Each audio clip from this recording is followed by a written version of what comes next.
IAEA এর প্রধানকে Israeli গুপ্তচর বলে অভিযুক্ত করেছে তেহরান। যুদ্ধের ধ্বংসস্তূপের মধ্যেই আন্তর্জাতিক আণবিক শক্তি সংস্থাকে নিষিদ্ধ করল ইরান। আজকের প্রতিবেদনে বিশ্লেষণ করব কিভাবে এই সিদ্ধান্ত গোটা বিশ্ব রাজনীতিকে নাড়া দিল, কি হতে পারে এর ভয়াবহ প্রতিক্রিয়া, আর কাদের হাতেই বা খেলছে এখন পারমাণবিক বোতামের সুইচ। ইরানের নবনির্বাচিত প্রেসিডেন্ট মাসুদ পেজেশকিয়ান তার প্রথম বড় সিদ্ধান্ত নিয়েছেন একেবারে বিস্ফোরক কৌশলে। তিনি আইএইএ এর সঙ্গে যে কোনো ধরনের সহযোগিতা স্থগিতের আইন অনুমোদন করেছেন। মানে এখন থেকে জাতিসংঘের পরমাণু পর্যবেক্ষক সংস্থা আর ইরানের পারমাণবিক স্থাপনাগুলোতে ঢুকতে পারবে না যতক্ষণ না জাতীয় নিরাপত্তা পরিষদ অনুমতি দেয়। কেন এই সিদ্ধান্ত?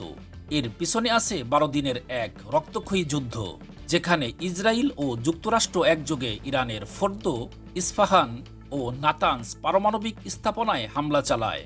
24 জুন যুদ্ধবিরতি হলেও ক্ষয়ক্ষতির হিসাব ভয়ানক। ইরানি বিচার বিভাগ জানিয়েছে এই সংঘাতে 935 জন নিহত, যার মধ্যে রয়েছে 132 জন নারী ও 38 জন শিশু। আর ইরানের পাল্টা হামলায় ইসরায়েলে 28 জন নিহত হয়েছে বলে দাবি করেছে তেল আভিভ। যুক্তরাষ্ট্রের প্রেসিডেন্ট ডোনাল্ড ট্রাম্প গর্ব করে বলেছেন, আমরা ইরানের পারমাণবিক প্রোগ্রাম একেবারে ধ্বংস করে দিয়েছি। কিন্তু ইরানি পররাষ্ট্রমন্ত্রী আব্বাস আরাকচি বলেছেন, বোমা মেরে বিজ্ঞানকে থামানো যায় না। আইএইএ প্রধান রাফায়েল গ্রোসি পরিদর্শনের জন্য ইরানে ঢুকতে চেয়েছিলেন, কিন্তু ইরান বলছে তিনি ইসরায়েল যুক্তরাষ্ট্রের হামলার নিন্দা করেননি, তাই তাকে ঢুকতে দেওয়া হবে না।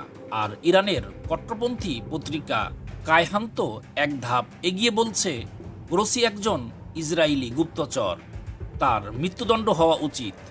ইরান সরকার অবশ্য বলছে, আমরা আইএইএ কর্মীদের প্রতি কোনো হুমকি দেইনি, তবে দেশের নিরাপত্তা নিয়ে আপোষ করব না। এই পদক্ষেপের মানে দাঁড়ায় ইরান এখন পরমাণু কর্মসূচি নিয়ে পুরোপুরি গোপন হয়ে যাচ্ছে। আন্তর্জাতিক নজরদারি উঠে যাওয়ায় ইসরায়েল যুক্তরাষ্ট্র আরও স্নায়ুযুদ্ধে যাবে। মধ্যপ্রাচ্যে নতুন পারমাণবিক অস্ত্র প্রতিযোগিতা শুরু হতে পারে। বিশেষজ্ঞরা বলছেন, যেখানে আইএইএ নেই সেখানে বিশ্বাস নেই, আর যেখানে বিশ্বাস নেই সেখানে যুদ্ধের সম্ভাবনা চিরকাল বেঁচে থাকে। প্রশ্ন হচ্ছে, ইরান কি সত্যি পারমাণবিক অস্ত্র বানাতে চলেছে? ইসরায়েল কি ফের হামলা চালাবে? যুক্তরাষ্ট্র কি আবার মধ্যপ্রাচ্যে যুদ্ধ শুরু করবে? এখন সময় শুধু প্রশ্নের, নট উত্তর পাওয়ার। আর এই পরিস্থিতিতে গোটা বিশ্বের মাথায় ঝুলছে একটি নতুন পারমাণবিক ছায়া। ইরানের এই সিদ্ধান্ত শুধু একটি আইনের বিষয় নয়, এটা একটি বার্তা বিশ্বকে, পশ্চিমকে, আর বিশেষ করে ইসরায়েলকে। বার্তা এই যে, আমরা আর মাথা নত করব না। আপনার মতামত কি? ইরানের এই সিদ্ধান্ত কি সঠিক? মন্তব্যে জানান। ভিডিওটি শেয়ার করুন, সাবস্ক্রাইব করুন নিউজ 24 অন, কারণ আপনি জানেন আমরা বলি না গল্প, দেখাই সত্য।